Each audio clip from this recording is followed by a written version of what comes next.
बच्चों, आज हम लोग म्यूचुअल इंडक्शन पढ़ने जा रहे हैं। तो हेडिंग डालिए म्यूचुअल इंडक्शन।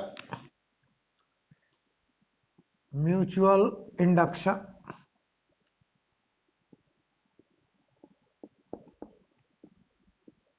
Mutual induction. तो देखो, नाम से ही समझ में आ रहा है कि दो कॉइल होंगे। एक कॉइल में अगर हम करंट फ्लो कराएं और करंट वो टाइम के साथ वेरी करे, तो दूसरे कॉइल के साथ पहले कॉइल के मैग्नेटिक फील्ड का दूसरे कॉइल के एरिया के साथ जो लिंक्ड फ्लक्स होगा वो टाइम के साथ वेरी करने लगेगा। और अगर फ्लक्स टाइम के साथ वेरी कर रहा है तो दूसरी कॉइल में म्यूचुअल इंड्यूस्ड ईएमएफ डेवलप हो जाएगा, म्यूचुअल इंड्यूस्ड करंट डेवलप हो जाएगी। और उस म्यूचुअल इंड्यूस्ड ईएमएफ या इंड्यूस्ड करंट का सेंस ऐसा होगा ताकि वो फ्लक्स के बदलने का अपोज करे। मतलब समझो कहने का, मैं तुमसे कहूं एक कॉइल ये है, इसे हम नाम देते रहे कॉइल 1, और एक कॉइल बेटा ये है, मान लो इसे हम नाम देते रहे कॉइल 2। कॉइल 1 में अगर हम करंट मान लें I1 और ये करंट टाइम डिपेंडेंट मान लें, टाइम का फंक्शन वेरिएबल करंट, तो बताओ यहां क्लॉकवाइज करंट है तो इधर साउथ पोल इधर नॉर्थ पोल, तो इसका मैग्नेटिक फील्ड ऐसे होगा, ऐसे मैग्नेटिक फील्ड होगा, ऐसे मैग्नेटिक फील्ड होगा। तो बताओ इसके एरिया के साथ, सेकेंड कॉइल के एरिया के साथ इस पहले वाले का मैग्नेटिक फील्ड लिंक हो रहा है, तो हम कहेंगे इस कॉइल के साथ जो फाई म्यूचुअल आएगा, म्यूचुअल फ्लक्स, उस म्यूचुअल फ्लक्स को जैसे सेल्फ फ्लक्स होता था उसे हम LI लिखते थे, ऐसे म्यूचुअल फ्लक्स को हम लोग लिखते हैं MI। आई किसका है? पहले वाले का। और फ्लक्स किससे लिंक्ड हो रहा है? दूसरे वाले से। यानी पहले वाले की करंट की वजह से, चाहो तो ऐसे बोलते flux linked with 2 due to 1, यानी phi two 1, mutual inductance of 2 due to 1 और करंट इन कॉइल 1। तो बताओ ये लिंक्ड फ्लक्स कॉइल 2 के साथ किसकी वजह से? 1 की वजह से। तो म्यूचुअल इंडक्टेंस 2 के का 1 की वजह से और करंट 1 का, तो यानी फाई बराबर है MI। तो अगर हमें ई इंड्यूस लिखना है तो बताओ माइनस d∅dt, फैराडे लॉ, यानी बताओ ये बनेगा माइनस M di/dt।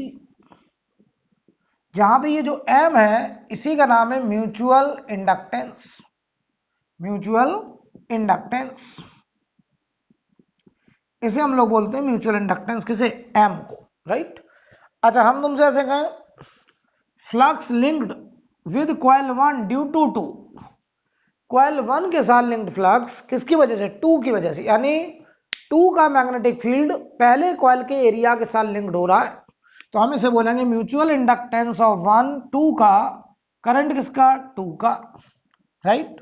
तो हम आपको बताते हैं M21 और M12 ये हमेशा बराबर होते हैं, M12 और M21 बराबर होते हैं।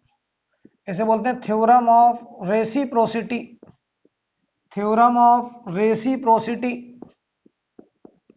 तो पता है आगे चल के जब M12 और M21 अगर बराबर है तो हम ऐसे लिखेंगे ही नहीं कि M21 निकालना कि M12 निकालना, फर्क नहीं पड़ता क्योंकि दोनों बराबर है। तो हम सीधा बोला करेंगे फाइंड म्यूचुअल इंडक्टेंस।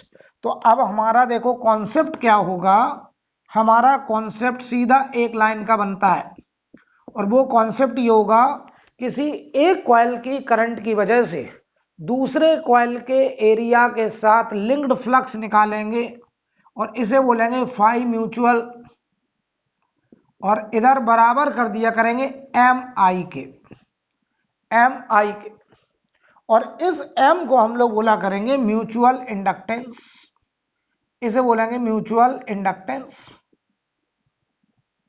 और ये म्यूचुअल इंडक्टेंस किन किन फैक्टर पे डिपेंड करेगा वो हम आपको बता दे रहे हैं कि म्यूचुअल इंडक्टेंस इन कॉइल के साइज पर, इन कॉइल के क्लोजनेस पर, जितना पास होगा उतना अच्छा खासा म्यूचुअल फ्लक्स लिंकेज होगा, जितना बड़ा एरिया होगा उतना बड़ा फ्लक्स लिंकेज होगा। तो साइज, क्लोजनेस ओरिएंटेशन, इसी कॉइल को अगर हम ऐसे कर दें तो इसका एरिया वेक्टर मैग्नेटिक फील्ड के परपेंडिकुलर हो जाएगा, म्यूचुअल फ्लक्स 0 हो जाएगा। तो ओरिएंटेशन ऑफ लूप पे भी डिपेंड करेगा, closeness of circuit, loops, size of loops and area of orientation या ओरिएंटेशन ऑफ लूप्स, इन पे डिपेंड करेगा, right.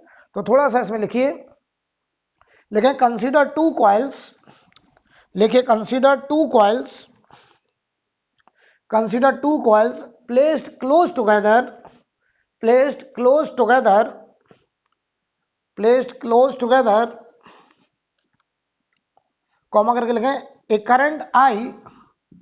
current I in one coil, a current I in one coil, a current I in one coil set up a magnetic flux, set up a magnetic flux, set up a magnetic flux phi 2, set up a magnetic flux phi 2 linking with other coil, linking with other coil, linking with other coil,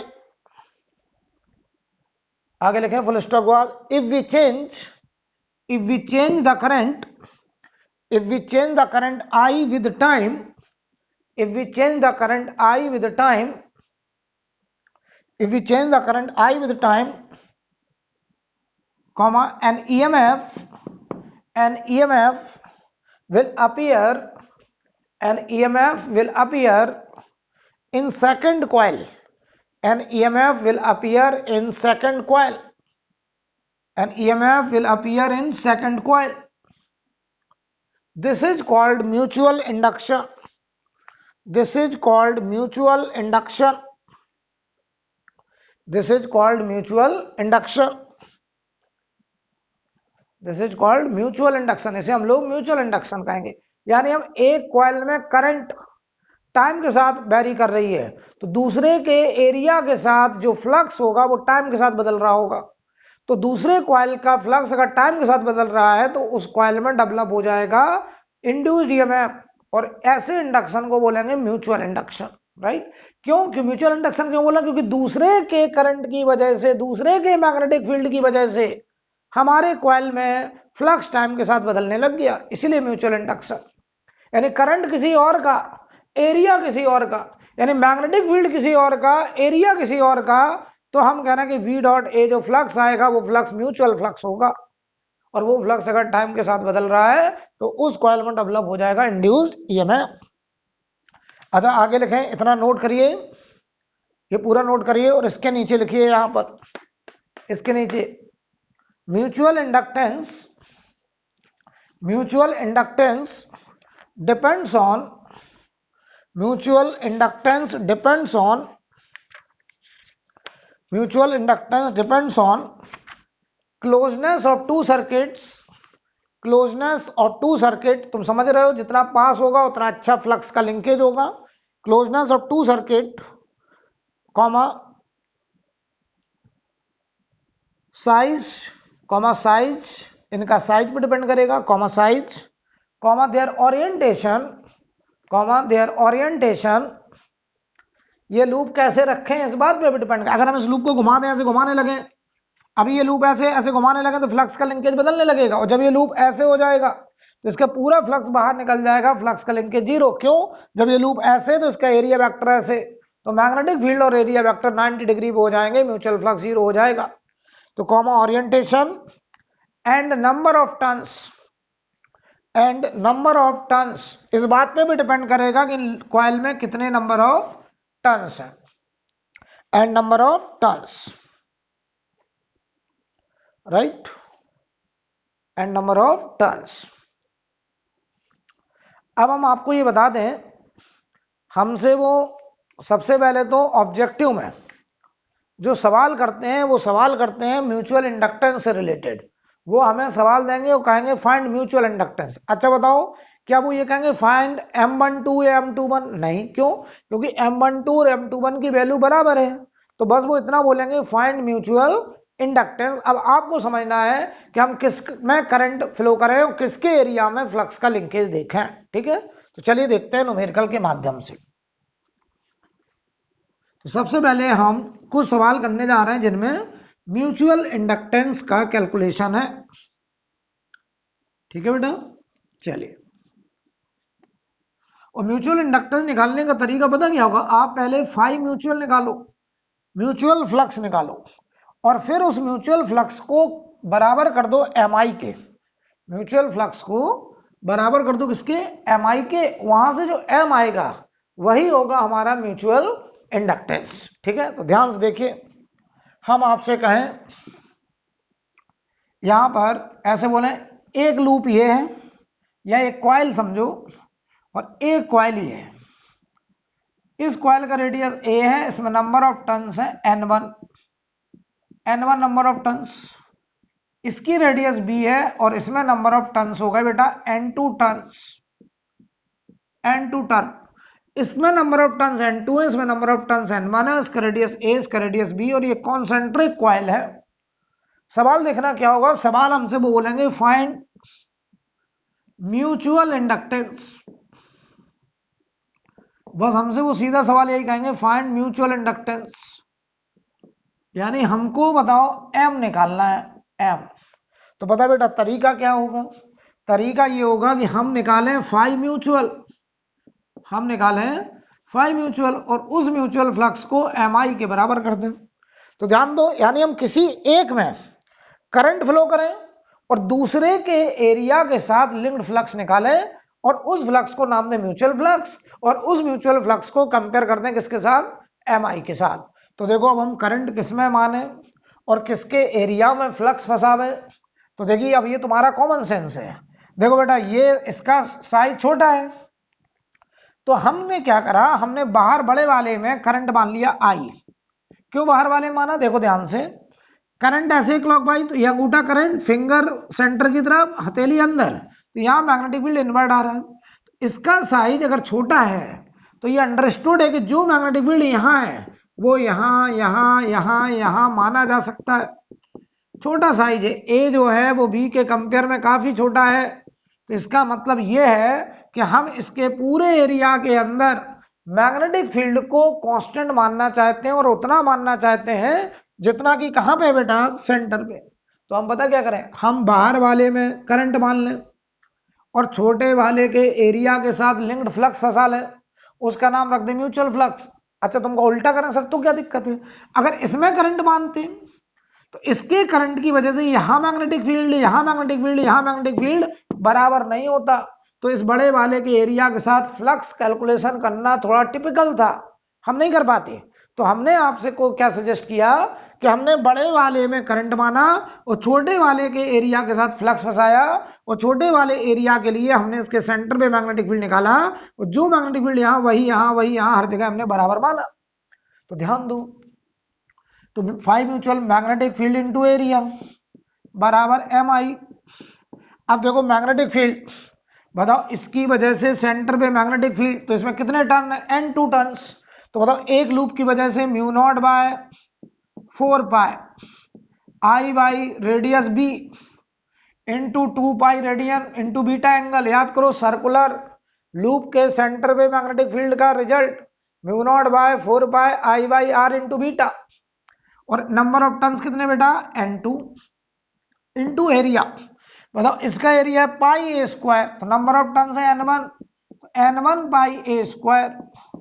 ये हो गया हमारा flux, और this flux is equal to M I. I ने I को काट दिया, 2 पाई से 4 पाई गया, 2 बच रहा, देखो म्यू नॉट अपॉन 2। ठीक है, और ये देखो n1 n2 पाई ए स्क्वायर अपॉन बी। देख लो 2 पाई से 4 पाई गया तो 2 आया, तो mu naught upon 2 n1 n2 upon B, और ये हो गया पाई ए स्क्वायर, और ये बराबर हो गया m। ये आ गया बेटा म्यूचुअल इंडक्टेंस। तो अच्छे समझ लो म्यूचुअल इंडक्टेंस किस बात पर डिपेंड कर रहा है? बी पर, ए पर, यानी लूप के क्या साइज हैं, और बताओ n1 n2 number of turns पर। यही तो मैंने बोला था, नोट करिए ये आंसर है।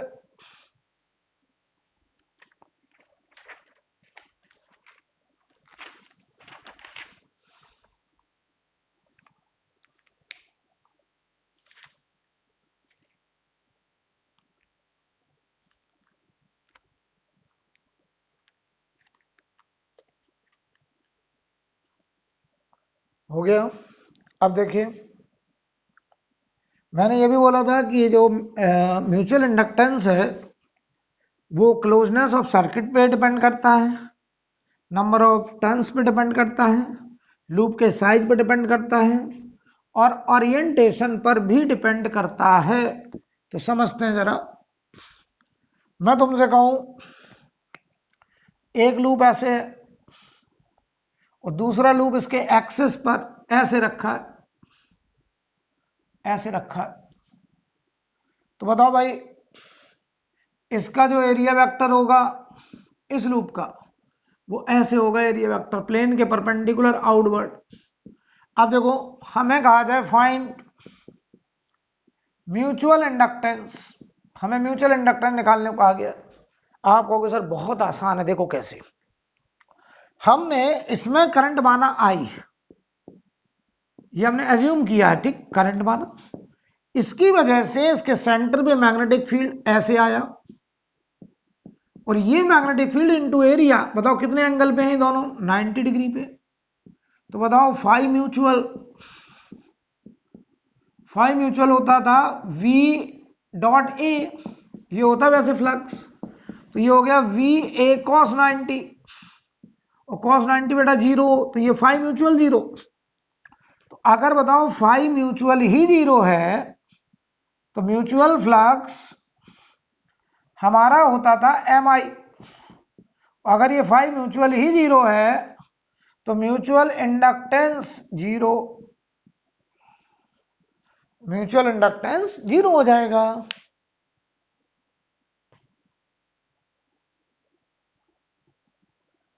बोलो भाई। और सही बात है, इसकी मैग्नेटिक फील्ड लाइंस ऊपर से निकल जाएंगी, नीचे से निकल जाएंगी, इसके एरिया में एक भी मैग्नेटिक फील्ड लाइन का लिंकेज नहीं होगा, कोई म्यूचुअल फ्लक्स ही नहीं बनेगा, तो म्यूचुअल इंडक्टेंस जीरो ही होगा। I think clear. तो देखो बेटा ओरिएंटेशन पे भी डिपेंड कर गया।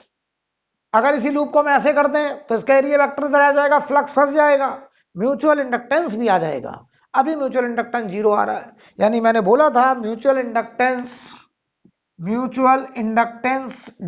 On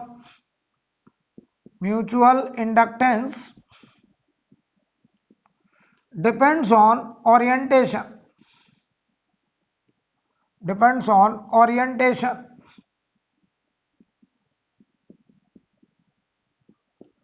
orientation।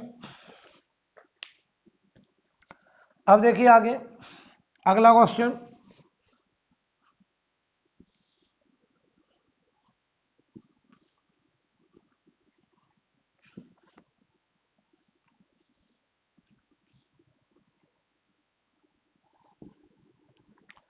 समझना बेटा, मान लो हम आपसे ऐसे कहते हैं एक लूप ही है, इसकी रेडियस r है, इसके सेंटर से d दूरी पर यहां पे एक छोटा सा लूप है, इसकी रेडियस स्मॉल r ले लेना है। तो जरा बताओ तुम मुझे, हमसे कहा जाए फाइंड म्यूचुअल इंडक्टेंस, वही क्वेश्चन है, फाइंड म्यूचुअल इंडक्टेंस। अब तुम मुझे बताओ किसमें करंट माने और किसके एरिया के साथ फ्लक्स का लिंकेज माने। तो बताओ, मैं तुम्हें सजेस्ट करूंगा जो बड़ा है उसमें करंट आई मान लो, इस करंट की वजह से यहां मैग्नेटिक फील्ड इसके सेंटर पर ऐसे होगा और इसका एरिया वेक्टर भी अब ऐसे ही होगा, और ये दोनों बताओ कितने एंगल पे, 0 डिग्री पर। तो अब हम बताओ म्यूचुअल फ्लक्स निकाल लेंगे। तो चलो भाई बनाओ म्यूचुअल फ्लक्स फाई म्यूचुअल, और यही फाई म्यूचुअल बराबर MI के कर देना।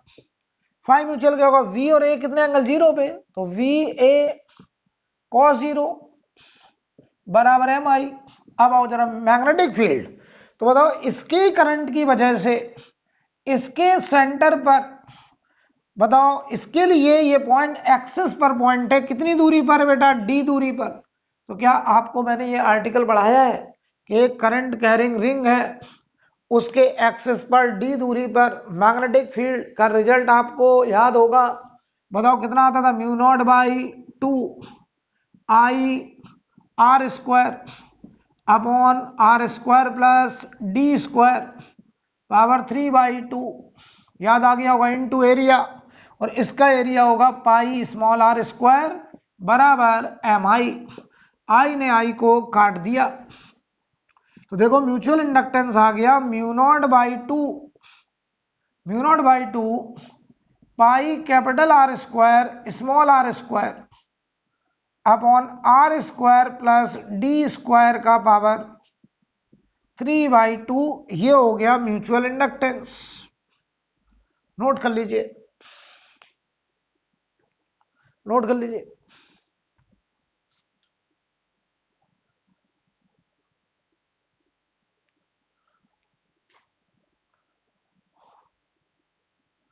ठीक है,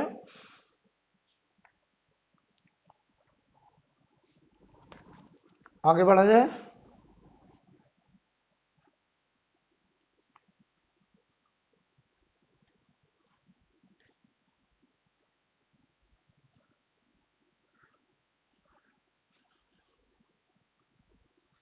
रब कर दें। अब देखिए,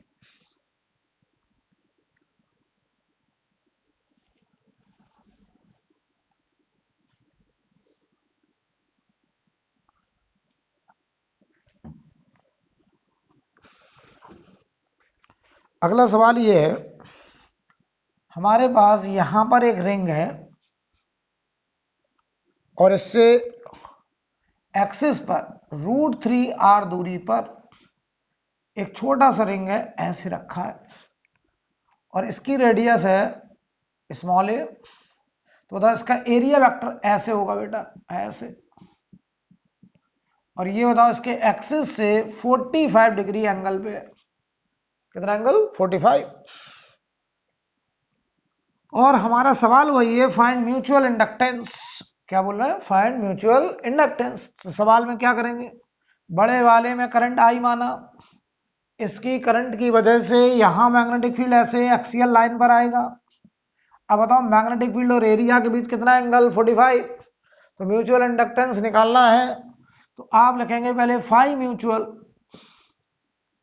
और वो फाई म्यूचुअल बराबर कर देंगे किसके? एम आई के। Mutual flux will be equal to M I. अब बताओ म्यूचुअल फ्लक्स निकालें कैसे? तो V डॉट ए, तो बताओ ये V और A कितने एंगल में? 45 degree. V A cos theta cos 45 बराबर एम आई। चलो भाई, इसके एक्सिस पर, इसकी रेडियस आर है, चलो इसके एक्सिस पर √3r दूरी पर मैग्नेटिक फील्ड, तो म्यू0/2 आई आर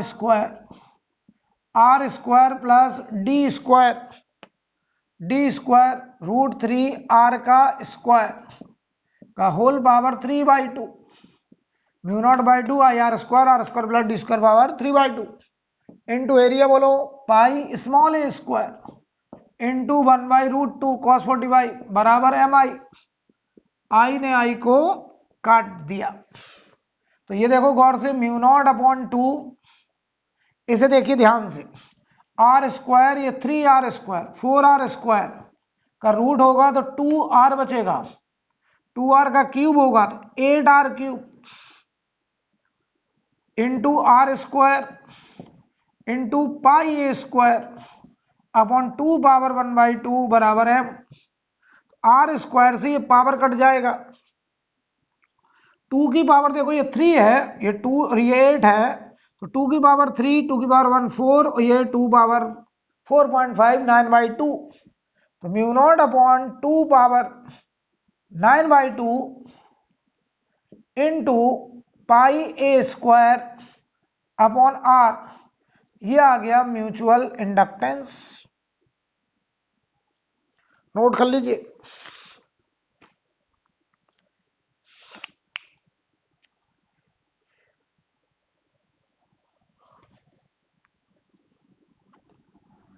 कोई डाउट? ये सवाल जेई में आया था, जेई में, उसमें उन्होंने ये कहा था, मैंने तो पूरा निकाल दिया है, उन्होंने ऐसे पूछा था कि आपको गिवन है, उन्होंने आपको म्यूचुअल इंडक्टेंस दे रखा था ऐसे कि म्यू0/2 पावर p/2 इंटू पाई ए स्क्वायर अपॉन आर, ये दे रखा था और मुझे था find value of P, find value of P. तो आप देखो पी की जगह कितना लिखा है, 9 लिखा है, तो पी बराबर 9 हो जाएगा आंसर। ये सवाल आ चुका जेई में। ठीक है, आगे बढ़ा जाए। अब देखिए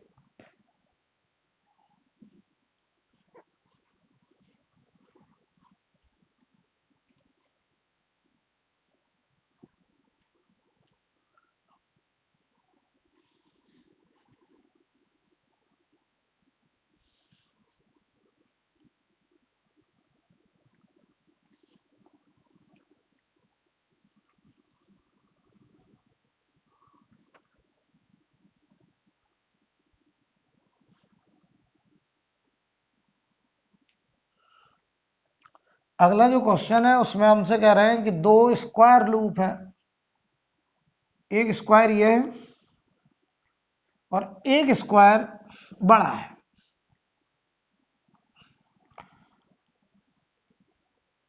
ऐसे बड़ा है, ये इनका सेंटर है। ठीक, इसकी साइड लेंथ ये बी है और इसकी साइड लेंथ ए है। ठीक है, ये स्क्वायर, इसकी साइड लेंथ ए और इसकी साइड लेंथ बी है। सवाल वही है, फाइंड म्यूचुअल इंडक्टेंस। ठीक है, क्वेश्चन सेम है, फाइंड म्यूचुअल इंडक्टेंस। हमें म्यूचुअल इंडक्टेंस निकालने को कहा गया है।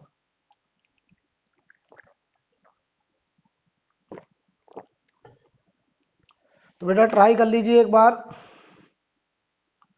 ट्राई कर लीजिए एक बार।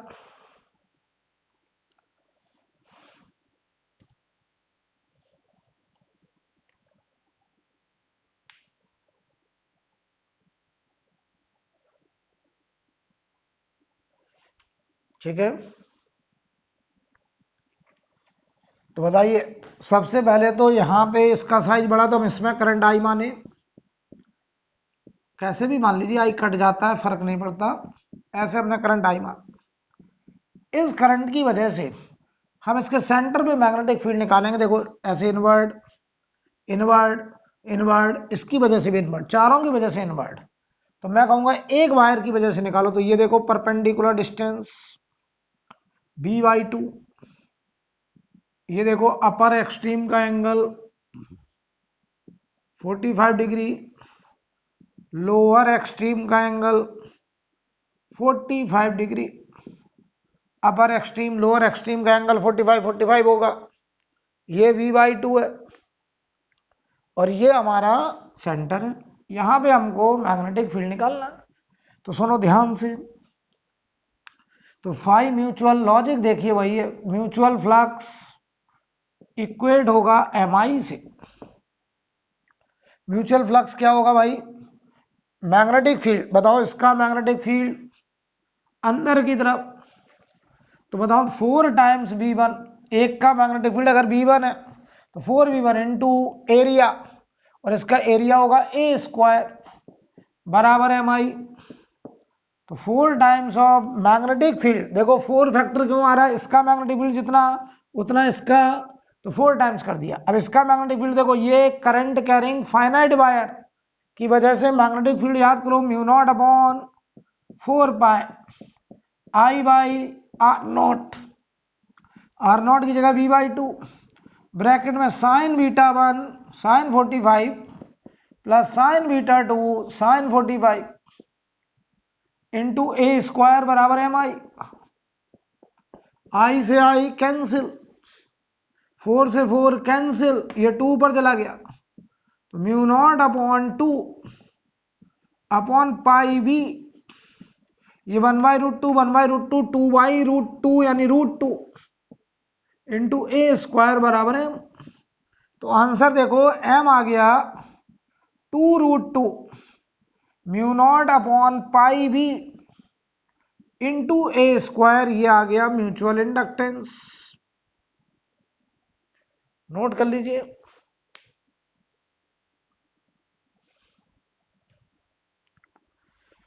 ठीक है, कोई प्रॉब्लम? अब देखिए भाई, तो वो हमसे ऑब्जेक्टिव में सबसे पहले तो म्यूचुअल इंडक्टेंस पे सवाल पूछ लेते हैं। अगला क्वेश्चन देखो बेटा।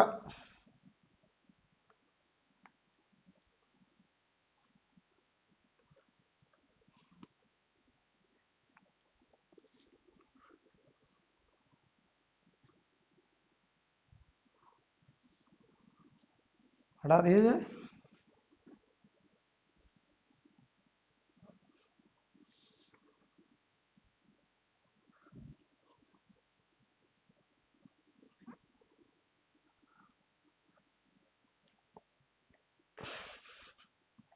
सवाल देखिए क्या है। अगला क्वेश्चन, सेम क्वेश्चन की फाइंड म्यूचुअल इंडक्टेंस। हमारे पास एक इनफाइनाइट वायर है,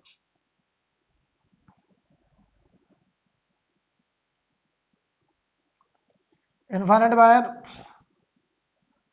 इससे ए दूरी पर यहां पे एक रेक्टेंगुलर लूप है जिसकी ये डायमेंशन बी है और ये डायमेंशन उसकी एल है। तो एल इंटू वी एरिया का एक रेक्टेंगुलर लूप है। हमसे कह रहे हैं फाइंड म्यूचुअल इंडक्टेंस। तो अब हम क्या करें, किसी एक में करंट माने और दूसरे के एरिया के साथ फ्लक्स का लिंकेज देखें और उसे नाम दें म्यूचुअल फ्लक्स और उसे कंपेयर कर दें एम आई से, वहां से एम निकल आएगा। यही तो करना है। तो देखो हमने क्या करा, इस वायर में करंट आई मान लिया। अब देखो ये हमने एज्यूम कर लिया बेटा, इसका मैग्नेटिक फील्ड या इनवर्ट। तो देखो यहां मैग्नेटिक फील्ड, यहां मैग्नेटिक फील्ड, यहां मैग्नेटिक फील्ड, इनवर्ट पूरे में ऐसे इनवर्ट मैग्नेटिक फील्ड आ रहा है। इसका बताओ मैग्नेटिक फील्ड अंदर। लेकिन अब एक बात बताओ, यहां मैग्नेटिक फील्ड, यहां मैग्नेटिक फील्ड, यहां मैग्नेटिक फील्ड, यहां मैग्नेटिक फील्ड बराबर बराबर की अलग अलग। तो आप कह रहे हो सर अलग अलग है क्योंकि इनफाइनाइट वायर से जैसे जैसे दूर जाते हैं मैग्नेटिक फील्ड घटता है। तो बताओ इसका यहां डी एरिया, यहां डी एरिया, यहां डी एरिया अगर हम सेलेक्ट करें तो हर डी एरिया में जो मैग्नेटिक फ्लक्स डी फाई होगा, B D A, V D A, V D A, बताओ वो अलग अलग होगा क्योंकि हर डी एरिया के करस्पॉन्डिंग मैग्नेटिक फील्ड की वैल्यू अलग अलग है। तो हमें टोटल फ्लक्स निकालने के लिए क्या करना पड़ेगा, इंटीग्रेशन। तो हम देखो क्या करेंगे, यहां से जनरल एक्स पे गए और जनरल एक्स पे जाकर के हमने एक छोटा सा एलिमेंट dx कंसीडर किया और मैंने कहा ये dx इतना छोटा है कि यहां मैग्नेटिक फील्ड इसके अंदर हर जगह बराबर बराबर है। तो ध्यान देना, मैंने पहले लिखा D phi mutual, differential flux mutual. तो ये छोटे से एरिया में फ्लक्स फंस रहा है तो इसलिए इसको डी फाई डिफरेंशियल फ्लक्स कहा। बताओ ये फ्लक्स क्या होगा, magnetic field at distance x into D A area. अब मैग्नेटिक फील्ड बताओ x डिस्टेंस पे, तो इनफाइनाइट वायर से x दूरी पर मैग्नेटिक फील्ड का रिजल्ट आपको बिल्कुल रटा होता है, mu naught upon 2 pi I by x, यही तो था, इंटू डीए। डीए बताओ कितना होगा, एल, ये एल है और ये डीएक्स, तो ये रेक्टेंगुलर स्ट्रिप है एल डीएक्स। तो बताओ बेटा ये आ गया D phi mutual, D phi mutual differential flux. तो बताओ mu naught upon 2 pi I L और ये dx अपॉन एक्स। बताओ ये बन गया डिफरेंशियल इक्वेशन, इसे कर दो इंटीग्रेट। लिमिट देखो जरा, तो बताओ ये बनेगा टोटल फ्लक्स। लिमिट बताओ, यहां से हमें फ्लक्स निकालना है यहां से, तो ये देखो x बराबर a है और ये पॉइंट है x बराबर a प्लस बी। तो लिमिट लग जाएगा a से a प्लस बी तक। तो देखो बेटा ये बन गया phi total mutual, total flux. और हमको जो x लेना है वो यहां से लेके यहां तक लेना है पूरा भाई। तो बताओ x बराबर a से x बराबर a प्लस बी तक। तो बताओ ये हमारा म्यू नॉट अपॉन 2 पाए आई एल, बताओ इसका integration L N X log base E और लिमिट बढ़ेगा a से a प्लस बी तक। तो देखो फाई म्यूचुअल, म्यूचुअल फ्लक्स ये हो गया mu naught upon 2 pi I L, इसे चाहो तो लॉग बेस ई लिख दो, a प्लस बी अपॉन ए। ये कैसे आ गया, क्लियर है ना। आपने लिखा पहले log a plus B minus log a, तो log a बाई बी वाला फॉर्मूला, ये आ गया म्यूचुअल फ्लक्स। और अब तुम चाहो तो इस म्यूचुअल फ्लक्स को इक्वेट कर दो mi से, phi mutual equal to mi कर दो।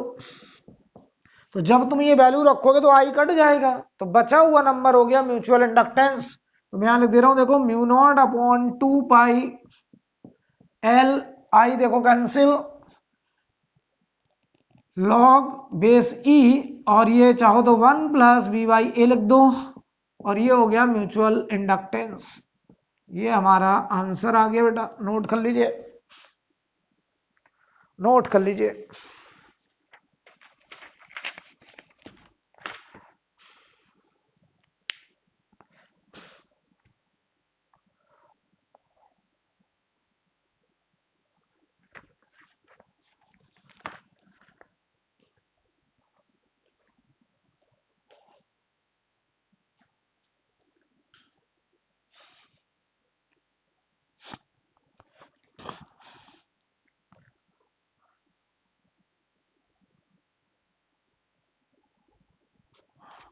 हटा दे इसको। अब देखिए अगला सवाल।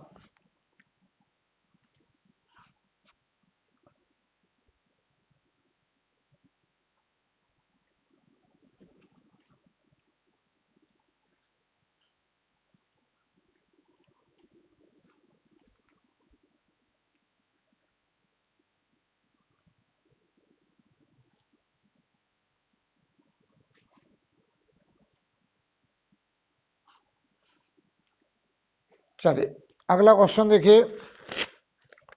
हम आपसे ऐसे कहें कि ये एक सर्कुलर कॉइल है, इसमें कैपिटल एन टर्न्स है, कैपिटल एन टर्न्स, और हमने इसके अंदर एक सोलेनॉइड ऐसे पास करा दिया, ऐसे एक सोलेनॉइड हमने पास कराया, और ये लॉन्ग सोलेनॉइड है ऐसे, और इस सोलेनॉइड पे जो तार लपेटा गया ऐसे, और इस तार में बताओ number of turns per unit length, हम पढ़ते थे ऐसे small N turns per unit length. हमसे कह रहे हैं फाइंड म्यूचुअल इंडक्टेंस, सवाल है find M I, find M mutual inductance. बताओ अब तुम मुझे किसमें हम करंट माने और किसके एरिया के साथ लिंक्ड फ्लक्स निकालें।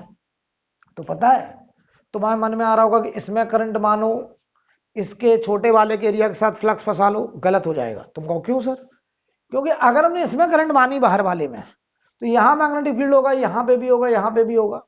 हमें इसके एरिया में निकालना, तो यहां मैग्नेटिक फील्ड, यहां मैग्नेटिक फील्ड, यहां मैग्नेटिक फील्ड वेरिएबल होगा। हो सकता तुम उसे कांस्टेंट मान लो, लेकिन वो रिजल्ट एक्यूरेट नहीं होगा।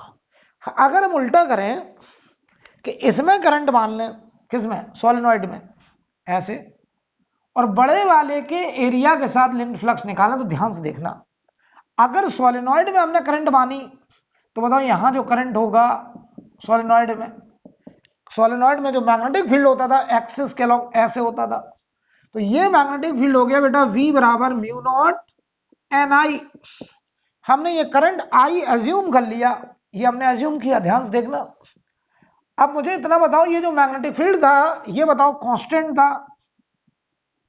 अच्छा सोलेनॉइड का ये एरिया क्रॉस सेक्शन है, सोलेनॉइड का एरिया क्रॉस सेक्शन। अब देखना, और ये जो बाहर वाला कॉइल है ऐसे है, ऐसे है, और इसमें बताओ नंबर ऑफ टर्न्स कितने हैं n, और इसकी रेडियस कितनी है r। ध्यान से देखिएगा। तो बताओ इसके अंदर इतने में मैग्नेटिक फील्ड जो है वो कांस्टेंट है। अब इसकी रेडियस चाहो तो हम ले लें कितनी, स्मॉल r रेडियस ले ली, तो बताओ स्मॉल r रेडियस तक मैग्नेटिक फील्ड है, यहां मैग्नेटिक फील्ड जीरो। याद करो सोलेनॉइड के बाहर मैग्नेटिक फील्ड जीरो होता था, तो मैग्नेटिक फील्ड केवल इतने में है, और वो मैग्नेटिक फील्ड है V बराबर म्यू नॉट एन आई। अब समझो कितना एक्यूरेट रिजल्ट, कि यहां मैग्नेटिक फील्ड कांस्टेंट, यहां जीरो, तो पूरे बड़े वाले के एरिया के साथ जो फ्लक्स फंसेगा फाई म्यूचुअल। ध्यान से देखना, यहां का magnetic field into this area, ये एरिया होगा capital N into pi small are square. बढ़िया से देख लो। और बाहर वाले में इतने एरिया में कोई फ्लक्स ही नहीं है, जीरो, क्योंकि यहां मैग्नेटिक फील्ड ही नहीं है। और इसको लिख दिया एम आई, मैग्नेटिक फील्ड को लिख दिया mu naught small N I, number of turns per unit length capital N pi R square. I से आई हो गया कैंसिल, म्यूचुअल इंडक्टेंस हो गया mu naught small N number of turns per unit length in solenoid, capital N total number of turns in outer coil, pi और small R is the radius of solenoid pipe. ये answer note कर लीजिए। यहां generally लोग गलती करने की कोशिश करते हैं, वो इसमें करंट मान लेते हैं, गलत हो जाएगा, फिर आपका रिजल्ट एक्चुअल नहीं होगा। तो हम मोर अप्रोप्रिएट आंसर चाहेंगे, ये एकदम एग्जैक्ट रिजल्ट है।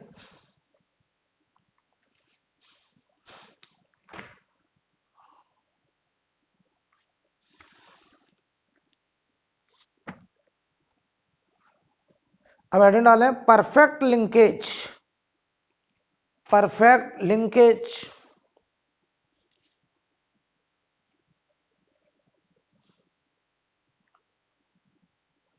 परफेक्ट लिंकेज हटा दें, हेडिंग डालिए perfect linkage.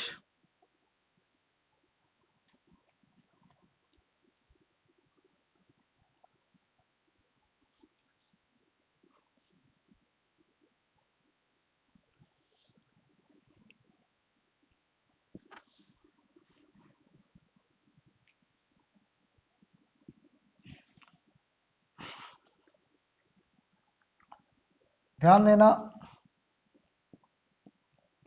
Perfect linkage, perfect linkage का क्या मतलब है? नाम से समझ में आ रहा, परफेक्ट लिंकेज मतलब एक दूसरे में पूरी तरीके से लिंकेज हो जाए, यानी पहले कॉइल का फ्लक्स पूरा दूसरे में फंस जाए, दूसरे कॉइल का फ्लक्स पूरा पहले वाले में फंस जाए, यही तो मतलब हुआ। तो ध्यान दो, ये कॉइल है 1, ये कॉइल 1, ये कॉइल 2। हम परफेक्ट लिंकेज देखना चाहते हैं, हमने इसमें करंट I1 माना, तो पहले कॉइल का जो फ्लक्स है φ11 सेल्फ फ्लक्स, इसका फ्लक्स पूरा का पूरा दूसरे में फंस जाए ऐसे, राइट। यानी बताओ, और दूसरे का जो फ्लक्स हो, इसमें हम I2 करंट मान लें, और दूसरे का जो फ्लक्स हो ऐसे, वो पूरा पहले वाले में फंस जाए, यही तो मतलब है। यानी एक भी मैग्नेटिक फील्ड लाइंस बाहर ना निकलने पाए, एक दूसरे के साथ टाइट कपलिंग बना ले। तो देखो, पहले वाले का सेल्फ फ्लक्स और पहले वाले का म्यूचुअल फ्लक्स बराबर हो जाए, ये सेल्फ फ्लक्स ऑफ 1 और ये म्यूचुअल फ्लक्स ऑफ 1 बराबर हो जाए, यानी पहले वाले का अपना फ्लक्स और पहले वाले के साथ दूसरे वाले का फ्लक्स बराबर हो। तो ये बताओ, मैं साफ लिख रहा हूं, ये सेल्फ फ्लक्स ऑफ 1 और ये म्यूचुअल फ्लक्स ऑफ 1, मतलब समझो, पहले वाले के एरिया के साथ अपना फ्लक्स और पहले वाले के एरिया के साथ दूसरे का फ्लक्स बराबर हो जाए, तो हम कहेंगे कोई भी फ्लक्स का लीकेज नहीं है। इसे लिखेंगे, देखो L1 सेल्फ इंडक्टेंस I1 और म्यूचुअल फ्लक्स 1 का तो M12, किसकी वजह से? 2 की वजह से, तो I2, पहली इक्वेशन। सिमिलरली φ22 सेल्फ फ्लक्स 2 का और म्यूचुअल फ्लक्स 2 का ड्यू टू 1, यानी बताओ सेल्फ फ्लक्स 2 का और 2 के एरिया के साथ पहले वाले का जो फ्लक्स हो वो बराबर हो जाए। तो ये देखो L2 I2 will be equal to M21 I2, sorry I1। इसे इक्वेशन नंबर 2 नाम दे दो। इक्वेशन नंबर 1 और 2 को जरा मल्टीप्लाई करो, तो ये देखो L1 I1 into L2 I2 M12 I2 M21 I1, I1 I2 cut गया। अच्छा, M12 और M21 बताओ बेटा बराबर होते हैं, ये हम नोन है रेसिप्रोसिटी थ्योरम से। तो ये देखो क्या बना, L1L2 बराबर M स्क्वायर। तो M की वैल्यू रूट L1L2 और ये मैक्सिमम वैल्यू होती है। यानी अगर परफेक्ट लिंकेज है तो mutual inductance maximum root L1L2 होता है, जहां पे L1L2 उनका इंडिविजुअल सेल्फ इंडक्टेंस है, राइट। तो M की मैक्सिमम वैल्यू रूट L1L2। अगर हम बात करें इन जनरल बोले M होता है K times root L1L2। M को लिखते हैं रूट L1L2 इंटू K, जहां पर K को बोलते हैं हम लोग कोफिशिएंट ऑफ कपलिंग। क्या बोलते हैं? Coefficient of coupling. K को बोला जाता है कोफिशिएंट ऑफ कपलिंग, ध्यान देना। अब अगर हम आपसे कहते हैं कोफिशिएंट ऑफ कपलिंग, अगर हम बोलते हैं for tight coupling, tight coupling का मतलब, नो लीकेज ऑफ फ्लक्स। कोई भी फ्लक्स का लीकेज नहीं हो रहा है, नो लीकेज ऑफ फ्लक्स। तो जो K होता है वो 1 होता है और M की वैल्यू मैक्सिमम होती है और वो होती है रूट L1L2।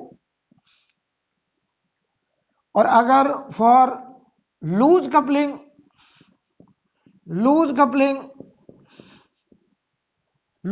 अगर होगा तो जो K है वो लेस देन 1 होगा और mutual inductance less than root L1L2 होगा। और इस केस में लीकेज ऑफ फ्लक्स देखा जाएगा। यहां पूरा फ्लक्स एक दूसरे के साथ लिंक्ड नहीं हो रहा है, यानी ये परफेक्ट लिंकेज वाला केस है, टाइट कपलिंग वाला। और उस केस में म्यूचुअल इंडक्टेंस रूट L1L2 आता है। अब आ रहा मन में K सर क्या है, तो K को हम लोग बोल रहे थे कोफिशिएंट ऑफ कपलिंग और K को हम डिफाइन कर दे रहे हैं यहां पे। K होता है flux linked with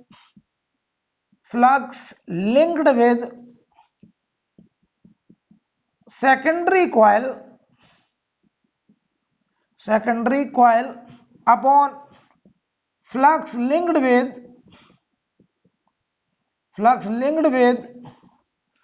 primary coil. ये होगा K। Flux linked with secondary coil upon flux linked with primary coil, ये बनेगा K, that is coefficient of coupling. अगर टाइट कपलिंग होगा तो जितना फ्लक्स प्राइमरी के साथ उतना ही फ्लक्स सेकेंडरी के साथ K की वैल्यू 1। और अगर K 1 से कम होगा तो प्राइमरी के साथ जो फ्लक्स है वो सेकेंडरी के साथ पूरा लिंक्ड नहीं हो रहा है, कुछ फ्लक्स का लीकेज हो जा रहा है, तो उसे लूज कपलिंग बोलेंगे और म्यूचुअल इंडक्टेंस रूट L1L2 से कुछ कम होगा। और टाइट कपलिंग जिसे परफेक्ट लिंकेज कहते हैं उसमें K 1 हो जाता है और mutual inductance maximum root L1L2 होता है। इतना पहले आप नोट करिए।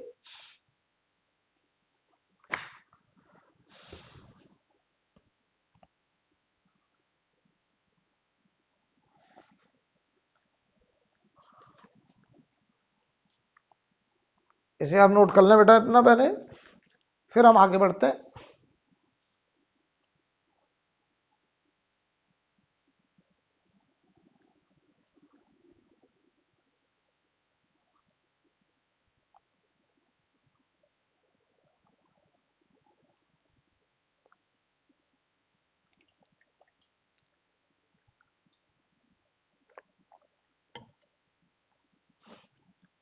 रफ कर दिए गए,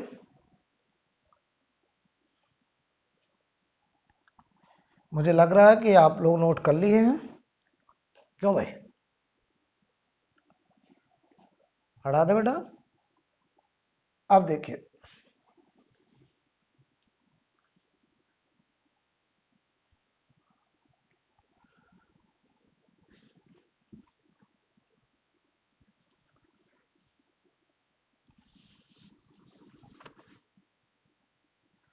एक क्वेश्चन करते हैं जरा,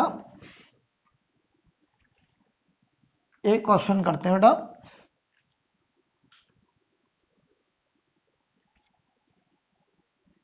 आप जरा एक सवाल लिखिए, क्वेश्चन लिखिए, two coil of self inductance 2 millihenry and 8 millihenry. Two coils of self inductance 2 millihenry and 8 millihenry are placed so close together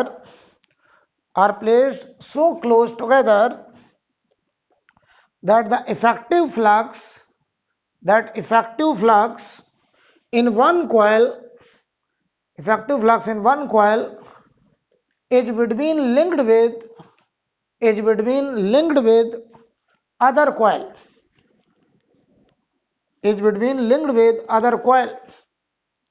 Then mutual inductance